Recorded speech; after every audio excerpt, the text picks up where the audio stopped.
젊은 남성이 커피를 얼굴에 뿌리며 말했습니다. 당신 내가 누군지 알아? 우리 아빠가 이 아파트 지은 사람이야.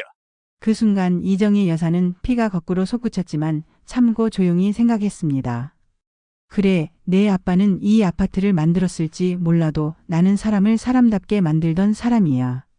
네가 이기나 내가 이기나 해보자. 널 꼭 사람으로 만들어줄게. 오늘 소개할 이야기는 30년 동안 교단에서 아이들을 가르치다 조용히 은퇴한 한 여인이 불법적인 일을 저지르며 협박하는 양아치에게 맞서는 이야기입니다. 제 나이 69세 이정희입니다. 저는 서울 양재동 대단지 아파트 관리사무소에서 민원 상담 보조로 일하고 있습니다. 30년간 고등학교 국어교사로 근무하다 은퇴한 후 몇 년간 쉬었습니다. 그런데 인생이 너무 무료하고 재미가 없었습니다. 집에만 있으면 사회와 단절될 것 같아 다시 일터로 나왔죠. 그날도 평소와 다름없이 입주민들의 민원을 정리하고 있었습니다. 아파트 주민들이 가진 크고 작은 불만과 요청사항을 듣고 기록하는 일이 제 임무예요. 손주들처럼 어린 직원들 사이에서 일하는 게 때론 낯설지만 누군가의 이야기를 들어주는 일은 교사 시절과 크게 다르지 않습니다. 그런데 최근 들어 107동 1504호에 관한 민원이 부쩍 늘었어요. 처음엔 단순한 소음 문제였습니다. 밤늦게 웃고 떠드는 소리, 가구를 끄는 소리가 들린다는 거였죠. 하지만 곧 다른 민원들이 쏟아지기 시작했어요. 1504호에서 담배 피우는 사람들이 자꾸 엘리베이터에서도 피워요. 아이들 데리고 타는데 너무 힘듭니다. 밤에 보면 모르는 사람들이 계속 드나들어요. 보안이 걱정됩니다. 복도에 신발장이랑 이상한 구조물을 놓아뒀어요. 화재 시 대피로인데 위험합니다. 민원이 늘어날수록 저는 이상한 낌새를 느꼈습니다. 관리소장님과 상의한 후 저는 해당 세대를 조사하기로 했어요. 조용히 경비원과 함께 107동으로 향했죠. 1504호 앞에 도착하자 문 앞에는 신발이 여러 켤레 놓여 있었습니다. 현관문도 원래 아파트 문이 아닌 다른 도어록이 설치된 문으로 교체되어 있었어요. 방문을 두드리자 잠시 후 젊은 남성이 나왔습니다. 무슨 일이세요? 그가 짜증스러운 표정으로 물었어요. 안녕하세요. 관리사무소 직원입니다. 민원이 접수되어서 방문했습니다. 남성은 저를 위아래로 훑어보더니 한숨을 쉬었습니다. 그때 문틈으로 방 안의 모습이 보였어요. 분명 거실이었을 공간에 파티션이 여러 개 세워져 있었고 마치 고시원처럼 작은 방들로 나뉘어져 있었습니다. 혹시 이 세대에 현재 거주하시는 분이 누구신지요? 제가 물었어요. 제가 박성우고 여기 계약자예요. 왜요? 제가 파티션과 문 교체에 대해 언급하자 박성우의 얼굴이 굳어졌습니다. 민원에 대해 설명하려는데 그는 제 말을 자르고 문을 닫으려 했어요. 그냥 집주인한테 얘기하세요. 저랑은 상관없어요. 집으로 돌아와 노트북을 켜고 조사를 시작했습니다. 아파트 커뮤니티에 박성우라는 이름을 검색하자 놀라운 사실이 드러났어요. 그는 불법으로 세대를 개조해 단기 숙박업을 운영하고 있었습니다. 에어비앤비 같은 플랫폼에 방을 올려놓고 외국인 관광객들에게 임대해주고 있었던 거죠. 제 오랜 교사 생활에서 배운 건 문제는 정면으로 마주해야 한다는 것입니다. 다음 날 아침 저는 관리소장님과 함께 다시 1504호를 방문하기로 했어요. 이번엔 정확한 증거와 함께 말이죠. 아직은 몰랐습니다. 이 작은 민원 처리가 제 평범한 일상에 얼마나 큰 금을 낼지는요. 증거가 확실해지자 저는 더 이상 미룰 수 없었습니다. 관리소장님과 상의한 끝에 공식적인 시정 요청 공문을 작성했죠. 민원 내용과 현장 사진을 첨부하고 불법 구조물 철거와 원상복구를 요청하는 내용이었습니다. 30년 교직 생활에서 익힌 공문 작성 실력이 이런데 쓰일 줄은 몰랐어요. 공문을 발송하고 사흘이 지났습니다. 평소처럼 민원 접수 창구에서 일하고 있는데 갑자기 사무실 문이 요란하게 열렸어요. 고가의 외제차 키를 손가락에 빙빙 돌리며 들어온 사람은 바로 박성우였습니다.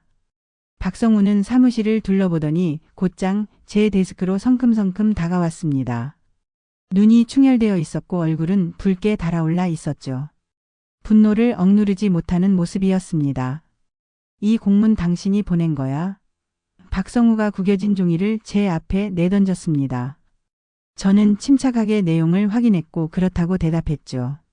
그 순간 박성우의 표정이 일그러졌습니다. 제 앞에 놓여있던 커피잔을 집어들더니 테이블 위에 거칠게 내려놓았어요. 커피가 넘쳐 제 서류와 옷에 쏟아졌습니다. 아줌마, 우리 아버지가 이 아파트 지은 시공사 전무야.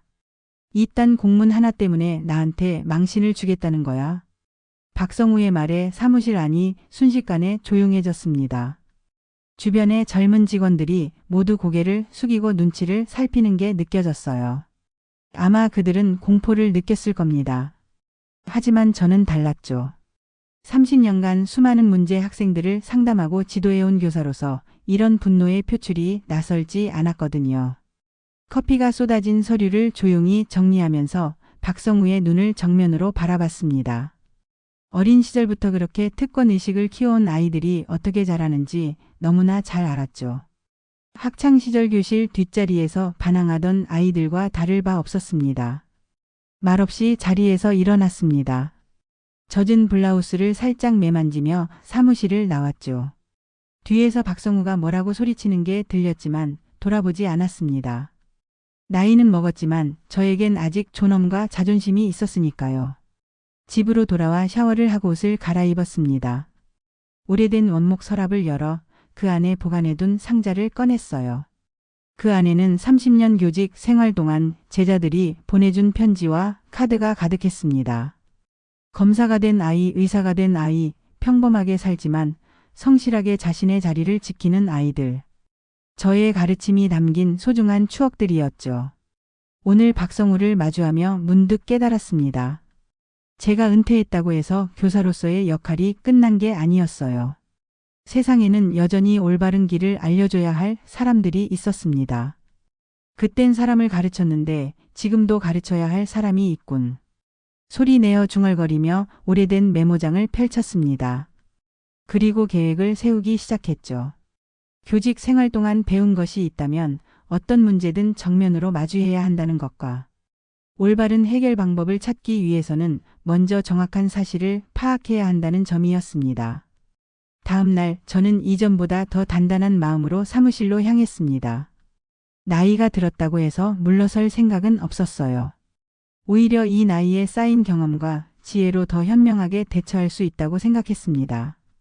박성우의 불법 행위와 오만한 태도에 맞서 싸울 준비를 마쳤죠. 입주자 대표 회의가 일주일 앞으로 다가왔습니다. 이 회의에서 저는 박성우의 불법 행위에 대한 모든 자료를 공식적으로 제출할 예정이었죠. 오랜 교직 생활에서 배운 건 문제를 해결하려면 공론화하는 것이 중요하다는 점이었습니다. 그날 오후 관리사무소에서 민원 접수를 마무리하고 있을 때였어요. 문득 박성우가 나타났습니다. 이번엔 지난번과 달리 놀랍게도 단정한 차림새였죠. 정장을 입고 머리도 단정하게 정리한 모습이었습니다. 사무실 문을 열며 들어온 박성우는 다른 직원들에게 미소를 지어 보이더니 제게 다가왔어요. 이정희 선생님, 잠깐 얘기 좀 할 수 있을까요? 박성우의 목소리는 부드러웠습니다.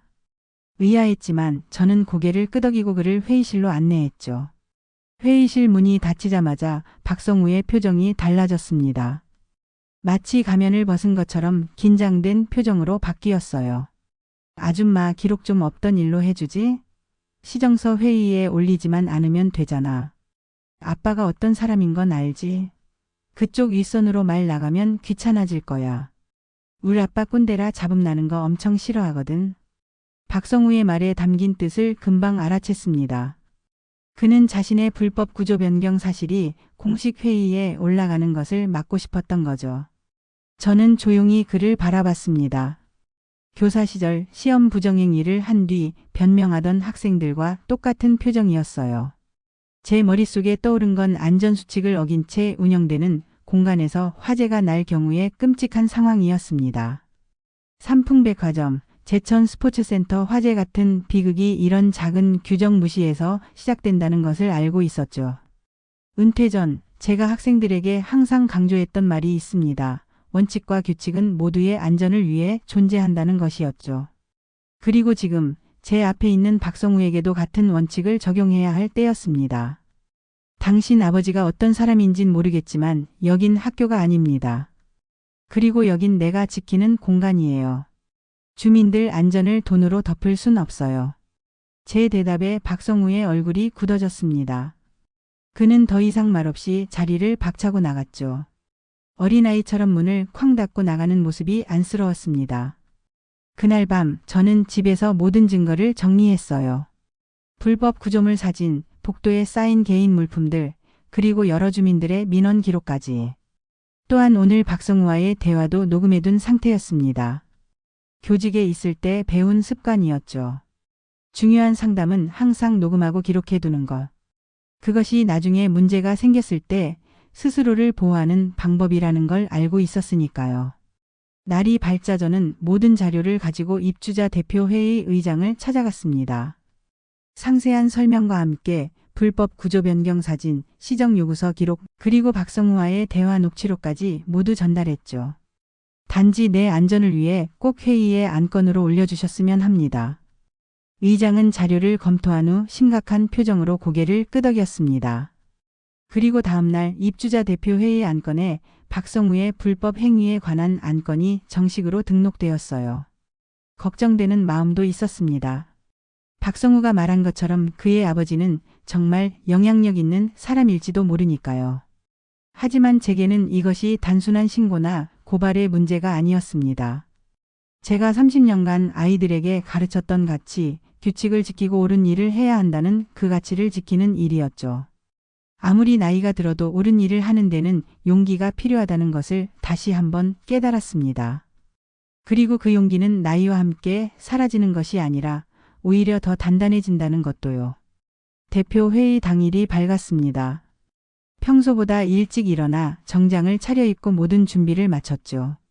서류 가방에는 정리된 증거 자료들이 가지런히 담겨 있었습니다. 거울을 보니 눈가의 주름이 더 깊어진 것 같았어요. 하지만 그 주름 속에 담긴 30년 교직 생활의 경험이 오늘 저를 지탱해 줄 거라 믿었습니다.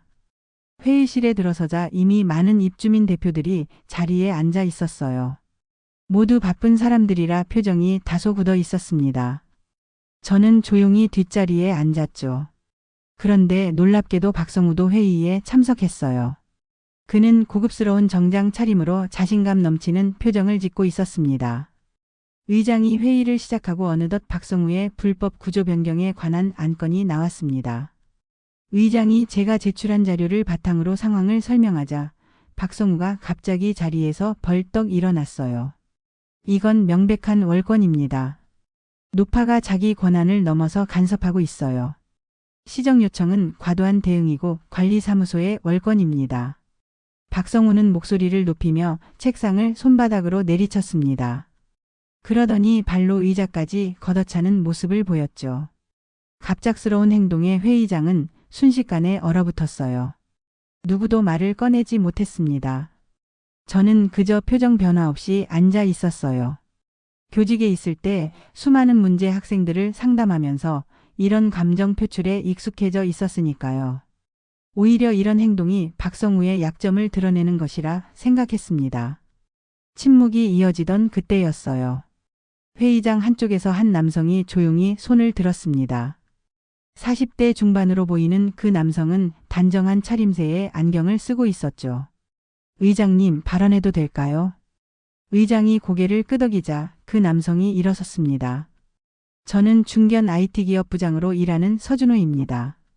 그리고 저는 고등학교 시절 이정희 선생님께 국어를 배웠습니다. 인생의 방향을 바꾸게 해준 분입니다. 저는 이분의 말이라면 신뢰합니다. 그리고 입주민으로서도 이 단지에 이런 분이 계시다는 게 자랑스럽습니다. 또한 민원 관리자가 입주민의 안전에 위반되는 문제를 지적하는 게 월권이라고 생각하지 않습니다. 서준호라는 이름을 듣자마자 저는 그를 알아봤습니다. 20여 년 전 제 수업을 들었던 조용한 학생이었죠. 책을 좋아하고 언제나 진실을 소중히 여겼던 아이였어요. 그 아이가 이렇게 훌륭한 어른이 되어 저를 기억해주고 있다니 가슴이 뭉클했습니다. 서준호의 말이 끝나자마자 다른 한쪽에서도 손이 올라갔어요. 단정한 정장 차림의 40대 여성이었습니다. 저도 한 말씀 드려도 될까요? 저는 메이저 언론사에 근무하는 강수지 기자입니다. 저 역시 이정희 선생님의 제자였죠. 선생님은 항상 원칙을 중요시 하셨습니다. 원칙은 우리 사회를 원활하게 돌아가게 하는 힘이란 걸 여기 계신 분들도 아셨으면 합니다. 강수지는 박성우를 향해 차갑게 시선을 돌렸어요. 박성우 씨 부끄럽지도 않나요? 자꾸 이러면 언론사에 다 알리고 개망신 당하게 할 거예요. 강수지의 말에 회의장은 다시 술렁이기 시작했습니다. 박성우의 얼굴이 창백해졌어요. 그는 더 이상 말을 잇지 못했죠. 의장이 다시 회의를 정돈하고 불법 구조 변경에 대한 시정 조치를 논의하기 시작했습니다. 저는 조용히 앉아 이 모든 상황을 지켜봤어요. 가슴속에서는 따스한 감정이 일었습니다. 30년 교직 생활 동안 수많은 학생들을 가르쳤는데 그들이 이렇게 훌륭한 어른으로 성장해 있다니 말이죠. 더욱이 제가 어려운 상황에 처했을 때 그들이 나서서 도와준다는 사실이 정말 감동적이었습니다. 회의가 끝나고 밖으로 나오자 서준호와 강수지가 저에게 다가왔어요. 그들은 웃으며 반가운 인사를 건넸습니다. 세월이 흘러 제자들이 저를 도와주는 입장이 되다니 참 기묘한 인연이었습니다. 선생님, 정말 오랜만이에요. 선생님 덕분에 제가 지금의 위치에 설 수 있었어요. 서준호가 진심 어린 목소리로 말했습니다. 강수지도 고개를 끄덕이며 미소 지었죠. 우리가 도울 수 있는 일이 있으면 언제든 말씀해 주세요. 선생님이 가르쳐 주신 원칙대로 살고 있으니까요. 그들의 말에 저는 뭉클한 감정을 느꼈습니다. 교사로서 가장 큰 보람은 바로 이런 순간이 아닐까 싶었어요. 내가 가르친 아이들이 올바른 성인으로 성장해 세상에 기여하는 모습을 보는 것. 그것이야말로 교사로서의 가장 큰 행복이죠. 아무리 나이가 들어도 우리가 심은 좋은 씨앗은 결국 좋은 열매를 맺는다는 진리를 다시 한번 깨달았습니다. 그리고 세상을 바꾸는 건 지위나 권력이 아니라 올바른 원칙과 그것을 지키려는 용기라는 것도요. 입주자 대표 회의가 있던 날 이후 아파트 단지 내 분위기가 완전히 달라졌습니다. 관리사무소에 출근하자마자 느껴지는 시선이 달랐죠. 전에는 그저 나이든 보조직원으로만 보던 사람들이 이제는 존경의 눈빛으로 저를 바라봤습니다. 아파트 관리 이사님이 직접 제 자리로 찾아와 악수를 청하기도 했어요. 이정희 여사님, 용기 있는 행동에 깊이 감사드립니다. 앞으로도 우리 단지를 위해 힘써 주세요. 제 작은 용기가 이렇게 큰 파장을 일으킬 줄은 몰랐습니다. 며칠 후 제자 강수지가 찾아왔어요. 강수지는 기자로서 이 사건을 취재하고 있었죠. 선생님, 이 사건은 단순한 아파트 분쟁이 아니에요. 요즘 불법 숙박업으로 인한 주거 안전 문제가 사회적 이슈거든요. 선생님 허락만 있으시면 기사로 작성하고 싶습니다. 저는 잠시 망설였습니다. 단지 내 문제를 외부로 알리는 것이 맞는지 고민되었기 때문이죠. 하지만 이런 불법 행위가 어디서든 반복될 수 있다는 생각이 들었습니다. 결국 강수지의 취재에 동의했어요. 일주일 후 강수지의 기사가 메이저 신문에 실렸고 저녁 뉴스에도 보도되었습니다. 은퇴 교사가 발견한 불법 숙박업소 실태라는 제목의 기사였죠. 방송에서는 제가 30년간 교직에 몸담았던 경력과 원칙을 중시하는 태도를 높이 평가했어요. 물론 박성우의 이름은 실명이 아닌 이니셜로 처리되었지만 그의 불법 행위는 낱낱이 공개되었습니다. 그날 저녁 아파트 주차장에서 우연히 목격한 광경이 있었습니다. 박성우와 그의 아버지가 차 안에서 격렬하게 언쟁하는 모습이었죠. 그리고 잠시 후 아버지가 차 트렁크에서 야구 방망이를 꺼내더니 박성우를 향해 휘두르는 모습이 보였어요. 저는 급히 그곳을 피했습니다. 가정 내 일에 개입할 권리는 없다고 판단했기 때문이죠. 다음 날 아파트 관리소에 공문이 하나 도착했습니다. 건설사에서 보낸 것이었어요.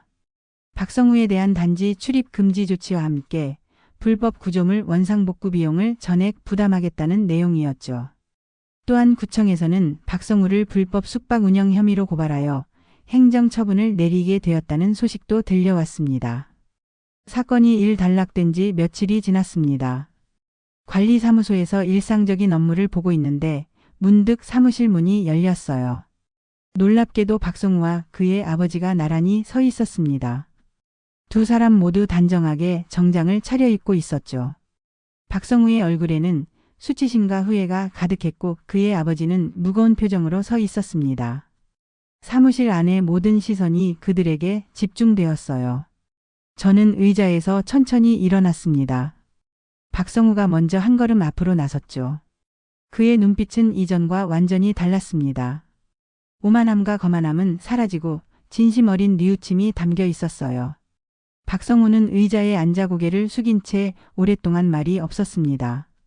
죄송합니다. 정말 잘못했습니다. 그의 목소리는 떨리고 있었어요. 진심으로 뉘우치는 모습이었습니다. 저는 차를 한 잔 건네며 말했죠. 나이와 상관없이 실수는 누구나 할 수 있어. 중요한 건 그걸 인정하고 바로잡는 용기야. 박성우는 눈물을 흘리며 저에게 다시 한번 사과했습니다. 그리고 앞으로는 정직하게 살겠다고 약속했죠. 박성우의 목소리는 떨리고 있었습니다. 저는 아무 말도 하지 않고 그저 박성우를 지켜봤습니다. 30년간 교단에 섰던 경험으로 진심 어린 사과와 거짓된 사과를 구분할 수 있었거든요. 이어서 박성우의 아버지가 한 걸음 앞으로 나왔습니다. 그의 얼굴에는 피로와 슬픔이 역력했어요. 한순간 저는 그가 아들보다 더 많은 고통을 겪고 있다는 것을 느꼈습니다.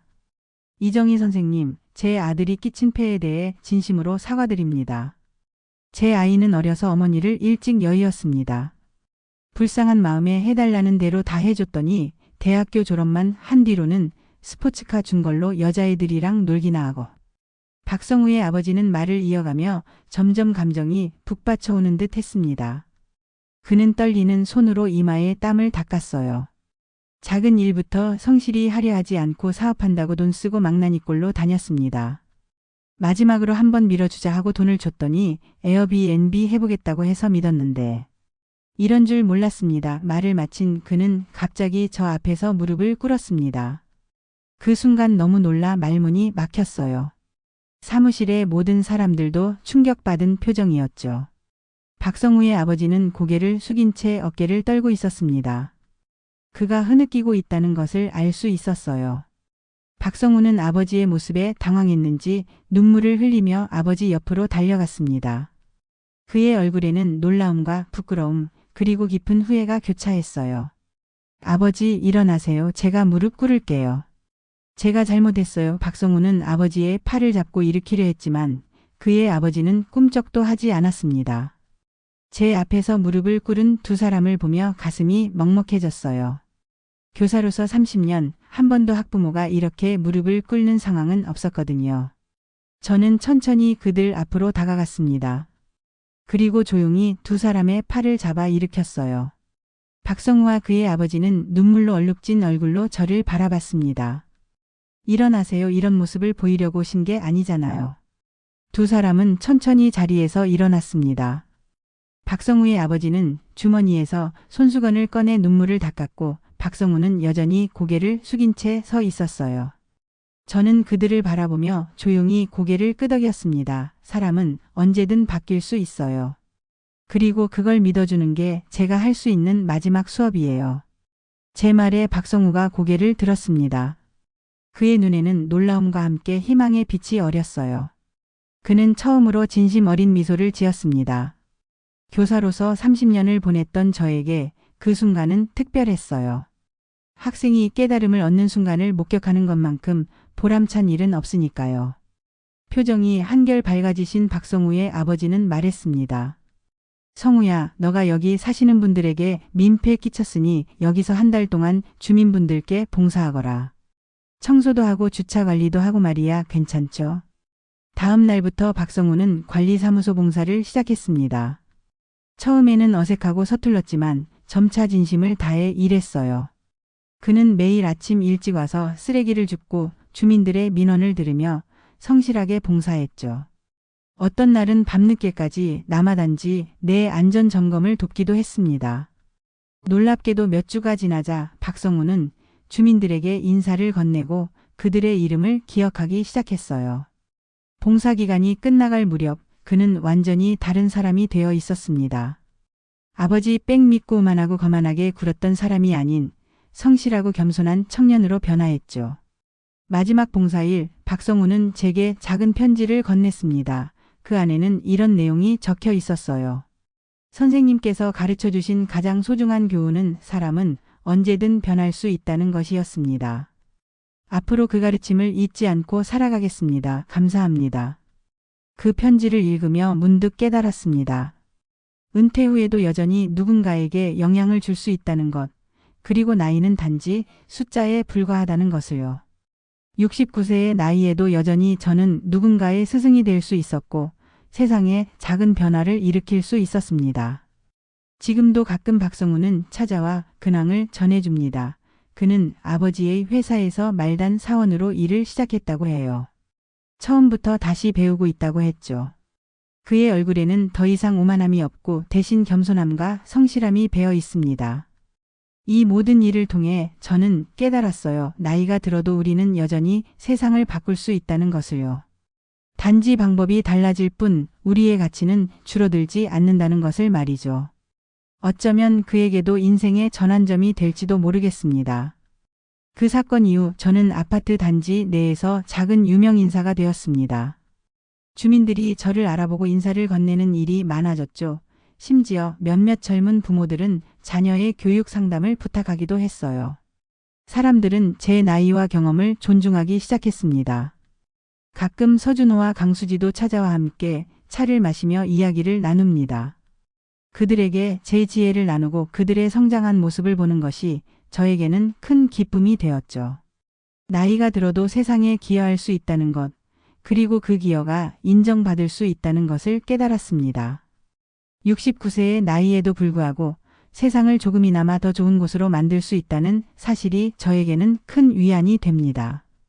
그리고 무엇보다 옳은 일을 위해 목소리를 내는 것이 얼마나 중요한지 다시 한번 배웠습니다. 은퇴했다고 해서 삶이 끝난 것이 아니라 새로운 방식으로 세상에 기여할 수 있다는 것을 깨달았으니까요. 네, 사연 모두를 들어봤습니다. 이정희 여사는 말합니다. 가르친다는 건 꼭 교실에서만 하는 게 아니에요. 우리가 어떻게 사느냐가 다음 세대에 남는 교훈이니까요. 우리는 종종 나이 들었다는 이유로 사회에서 물러나야 한다는 압박을 받곤 합니다. 하지만 오늘의 이야기가 말해줍니다. 우리는 아직 세상을 가르칠 수 있습니다. 그리고 그것이 우리가 살아야 하는 이유일지도 모릅니다. 지금까지 사연의 라디오 사라였습니다. 영상이 좋았다면 좋아요와 구독 부탁드립니다. 다음 이야기에서 뵙겠습니다. 감사합니다.